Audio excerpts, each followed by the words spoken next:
नमस्कार, बहुत स्वागत है आपका। आप देख रहे हैं Republic Bharat big sky studio से। आपके साथ मैं हूं सलोनी श्रीवास्तव मेरा, और वक्त हो गया है 7 मिनट में 70 अहम खबरें फटाफट अंदाज में आपको दिखाने का।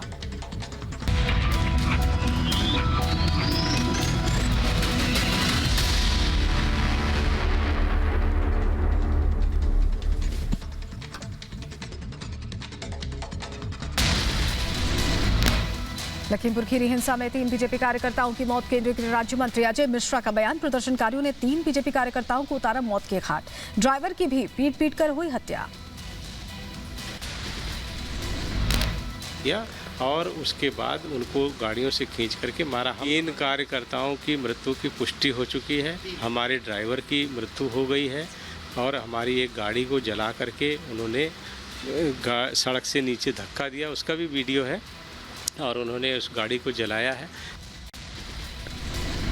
केंद्रीय मंत्री अजय मिश्रा ने अपने बेटे पर लग रहे आरोपों पर दिया जवाब। कहा, घटनास्थल पर मौजूद नहीं था उनका बेटा। लगाए जा रहे आरोपों को बताया बेबुनियाद।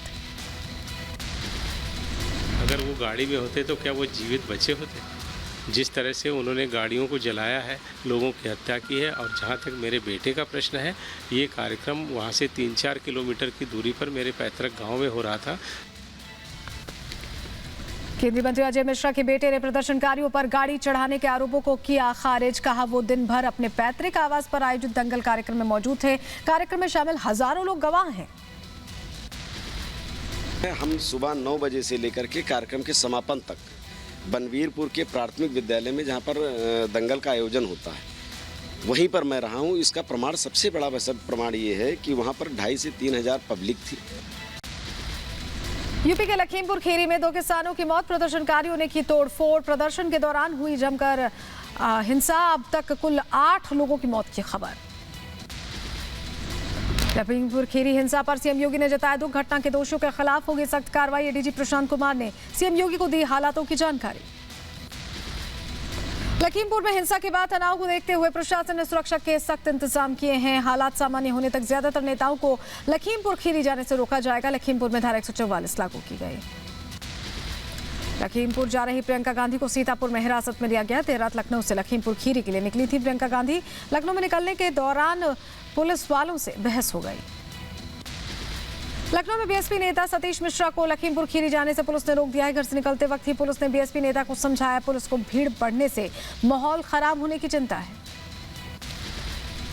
हिंसा के बाद आज लखीमपुर खीरी जाएंगे एसपी अध्यक्ष अखिलेश यादव। पूरी घटना को लेकर यूपी सरकार पर साधा निशाना। पंजाब के सीएम चरणजीत सिंह चन्नी आज जाएंगे लखीमपुर खीरी। उनके साथ मंत्रिमंडल के कई मंत्री भी मौजूद रहे। लखीमपुर की घटना पर ममता बनर्जी ने यूपी सरकार पर बोला हमला। तृणमूल कांग्रेस के सांसदों का एक प्रतिनिधिमंडल आज जाएगा लखीमपुर। मारे गए लोगों के घर वालों से करेगा मुलाकात।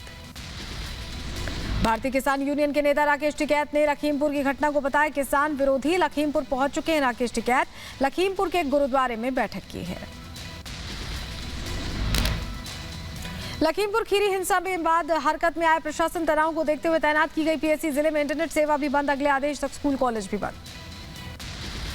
लखीमपुर खीरी की घटना को लेकर यूपी के कई जिलों में धरना प्रदर्शन। लखनऊ में किसान संगठनों ने निकाला मार्च। प्रदर्शन को देखते हुए भारी संख्या में पुलिस बल तैनात। ड्रग्स मामले में गिरफ्तार आर्यन खान की आज कोर्ट में पेशी। एनसीबी के 1 दिन की रिमांड आज हो रही है खत्म। पूछताछ के लिए कोर्ट ने 1 दिन की रिमांड दी थी। आज आर्यन खान की जमानत अर्जी होगी दाखिल। आर्यन के वकील सतीश मान शिंदे दोपहर 2:30 बजे कोर्ट में देंगे जमानत की अर्जी। शाहरुख खान से उनके घर जाकर मिले अभिनेता सलमान खान। देर रात काफी समय तक चली दोनों के बीच मुलाकात। शाहरुख के बेटे की गिरफ्तारी को लेकर मिलने पहुंचे थे सलमान। एनसीबी ने कोर्ट में कहा, ड्रग्स मामले में हमारे पास पुख्ता सबूत हैं। सभी आरोपी एक दूसरे के संपर्क में थे। पूछताछ के लिए चाहिए थोड़ा और वक्त। आर्यन खान की जमानत के लिए शाहरुख खान ने उतारी वकीलों की फौज। वकील सतीश मान शिंदे ने आर्यन खान की तरफ से पेश की दलील। शाहरुख खान की मैनेजर पूजा ददलानी भी कोर्ट में रही मौजूद। आर्यन खान की कोर्ट में पेशी से पहले आर्यन के वकील सतीश मान शिंदे की मांग। पेशी से पहले मान शिंदे ने आर्यन से बात करने की इजाजत मांगी थी। आर्यन के वकील मान शिंदे की कोर्ट में दलील। कहा, एनसीबी को आर्यन के बैग में ड्रग्स नहीं मिली। आर्यन को पार्टी में निमंत्रण मिला था। एनसीबी ने किला कोर्ट में बताया। कहा, आर्यन खान के मोबाइल से सभी व्हाट्सएप चैट रिकवर किए गए हैं। संदिग्ध लेन देन का भी पता चला है। ड्रग्स मामले में अब तक कुल 8 आरोपी गिरफ्तार किए गए हैं। 5 आरोपियों को आज कोर्ट में पेश करेगी एनसीबी। पेशी से पहले सभी का कराया जाएगा मेडिकल टेस्ट। रिपब्लिक नेटवर्क के पास शाहरुख खान के बेटे आर्यन खान की गिरफ्तारी का दस्तावेज एनसीबी ने पूछताछ के दौरान ही कर लिया था आर्यन को गिरफ्तार। कल दोपहर 2 बजे नारकोटिक्स ने कर लिया था गिरफ्तार। आर्यन खान के अरेस्ट मेमो से मिली बड़ी जानकारी। आर्यन के पास से 13 ग्राम कोकीन, 21 ग्राम चरस, एमडीएमए की 22 गोलियां एनसीबी ने जब्त की है। 1,33,000 रुपए कैश भी बरामद किया गया। आर्यन का दोस्त अरबाज मर्चेंट ही आर्यन को क्रूज पर लेकर आया था। अरबाज मर्चेंट अक्सर ड्रग्स पार्टियों में जाता रहता था।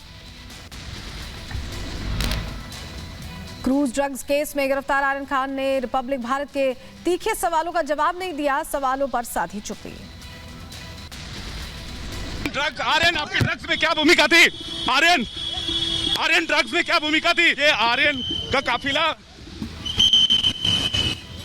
जिनसे हमने बातचीत करने की कोशिश की, लेकिन आप देख सकते हैं कि लगातार हम उनसे सवाल करते रहे। एनसीबी ने आर्यन खान पर दागे एक के बाद एक कई सवाल पूछा। पार्टी में क्या कर रहे थे? आपको किसने पार्टी में बुलाया था? नारकोटिक्स कंट्रोल ब्यूरो ने ताबड़तोड़ आर्यन पर दागे कई सवाल पूछा। पार्टी में किसने बुलाया, कैसे मिली थी पार्टी की जानकारी और कितने पैसे दिए गए थे? एनसीबी ने आर्यन खान से पूछा कौन कौन से ड्रग्स पैडलर संपर्क में हैं, कब से ड्रग्स ले रहे हैं और पहले क्या किसी ड्रग्स पार्टी में गए हैं? अगर हाँ तो ड्रग्स पार्टी में आपके साथ और कौन कौन था मौजूद?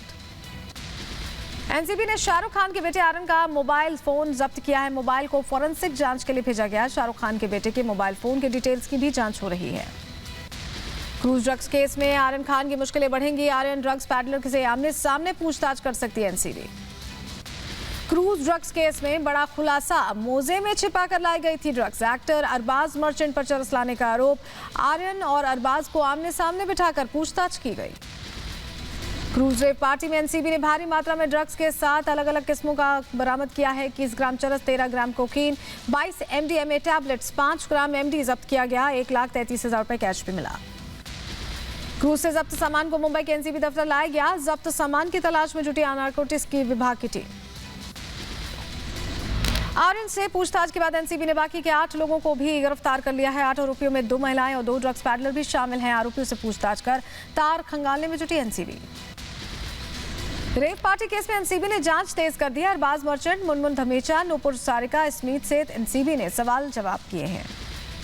ड्रग्स पार्टी में शामिल मोहक जसवाल, विक्रांत चोकर से भी एनसीबी ने पूछे सवाल। गोमित चोपड़ा से भी कड़ी पूछताछ की गई। मुंबई के एनसीबी दफ्तर में ड्रग्स पार्टी के 6 आयोजकों की पेशी। दिल्ली की एक कंपनी ने आयोजित की थी क्रूज पर ड्रग्स पार्टी। दिल्ली के रहने वाले हैं मोहक, नुपुर और गोमित। मोहक और नुपुर फैशन डिजाइनर हैं। नुपुर गोमित के साथ मुंबई आई थी। गोमित एक हेयर स्टाइलिस्ट है। मुंबई में ड्रग्स तस्करों पर नारकोटिक्स विभाग का ताबड़तोड़ एक्शन। नवी मुंबई के बेलापुर में एनसीबी का छापा। गिरफ्तार आरोपियों से पूछताछ में छापेमारी। एनसीबी के रडार पर गोपाल आनंद नाम का शख्स। सूत्रों की माने तो क्रूज पर पार्टी का आयोजन करने में भूमिका बेहद अहम रही है। गोपाल आनंद की तलाश में एनसीबी की छापेमारी। मुंबई के बांद्रा और अंधेरी इलाके में एनसीबी की देर रात ताबड़तोड़ छापेमारी। एक ट्रक सप्लायर को हिरासत में लिया गया। आरोपी को लेकर एनसीबी दफ्तर पहुंची टीम। मुंबई के बांद्रा, अंधेरी, लोखंडवाला समेत कई इलाकों में एक साथ एनसीबी ने रेड डाली है। सूचना के आधार पर छापेमारी की गई। मुंबई के गोरेगांव से ड्रग्स पैडलर गिरफ्तार। एंटी नारकोटिक्स सेल की कांदिवली यूनिट ने की गिरफ्तारी। 10 लाख रुपए के नशीले पदार्थों को जब्त किया।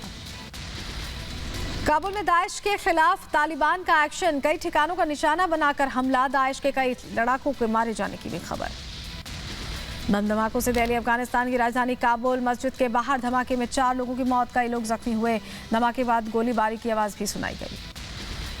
अहमद मसूद की घाटी पंजशीर का नया वीडियो सामने आया है। तस्वीरों में शांत दिखी घाटी। तालिबान आतंकी दूर दूर तक नहीं आ रहे नजर।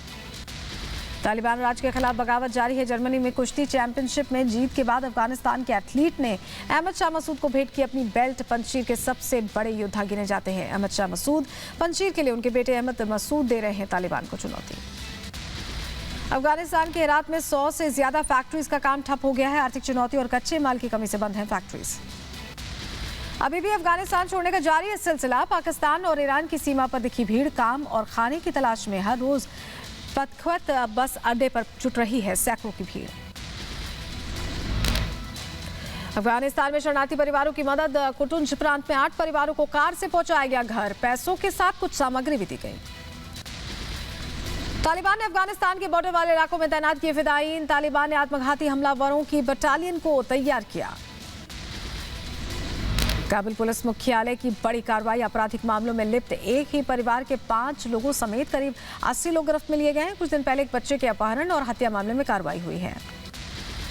प्रदर्शनकारियों के हाईवे जाम करने के खिलाफ सुप्रीम कोर्ट पहुंची हरियाणा सरकार। संयुक्त किसान मोर्चा के 43 किसान संगठनों को पक्षकार बनाकर दी गई थी अर्जी। राकेश टिकैत, योगेंद्र यादव, दर्शन पाल के नाम शामिल हैं। पंजाब के सीएम चरणजीत सिंह चन्नी ने आज बुलाई कैबिनेट की मीटिंग। पंजाब में जारी घमासान से लेकर कई अहम मुद्दों पर चर्चा होगी। महंत नरेंद्र गिरी की संदिग्ध मौत के मामले में सीबीआई की तफ्तीश जारी। जांच के दायरे में आ सकते हैं महंत आशीष गिरी। सीबीआई की टीम जुटा रही है आशीष गिरी से जुड़ी जानकारी। 6 राज्यों की 7 राज्यसभा सीटों के लिए आज उपचुनाव। आज शाम को ही आ जाएंगे नतीजे। दिल्ली में विंटर एक्शन प्लान बनकर तैयार। सीएम अरविंद केजरीवाल आज करेंगे प्लान की घोषणा। ठंड के मौसम में एयर पोल्यूशन दिल्ली सरकार के लिए सबसे बड़ी चुनौती है। हिमाचल के धर्मशाला में बीजेपी चुनाव समिति की एक बैठक हुई। चुनाव प्रदेश की अगुवाई में सभी क्षेत्रों के प्रभारियों के साथ मंथन किया गया। विकास कार्यों को लोगों तक पहुंचाने के निर्देश दिए गए। हैदराबाद में महिला कांग्रेस ने प्रदर्शन किया है। टीआरएस विधायक के बयान का विरोध किया। महिलाओं को लेकर टीआरएस विधायक ने दिया था विवादित बयान। यूपी के हमीरपुर में तेज रफ्तार ट्रक ने बाइक सवार को कुचला है। हादसे में एक महिला समेत 2 लोगों की मौत हो गई। हादसे की जांच में जुटी हुई है पुलिस। यूपी के शामली में युवक की गोली मारकर हत्या। बाइक सवार बदमाशों ने वारदात को अंजाम दिया। फरार अज्ञात बदमाशों की तलाश में जुटी पुलिस। यूपी के उन्नाव में देर शाम युवक पर फायरिंग से हड़कंप। बदमाशों की गोलीबारी में घायल युवक ने इलाज के दौरान तोड़ा दम। मौत के बाद अस्पताल के बाहर मृतक के परिजनों ने हंगामा किया। कर्नाटक के शिवमोगा में हुई तेज बारिश। सड़कों पर बारिश के चलते आवाजाही हुई बाधित। कई इलाकों में जलभराव की समस्या। दिल्ली यूनिवर्सिटी के पहले कट ऑफ लिस्ट के मुताबिक आज से शुरू होगा एडमिशन। आज से 6 अक्टूबर तक चलेगी एडमिशन की प्रक्रिया। अधिक जानकारी के लिए डीडीयू की वेबसाइट पर विजिट करें।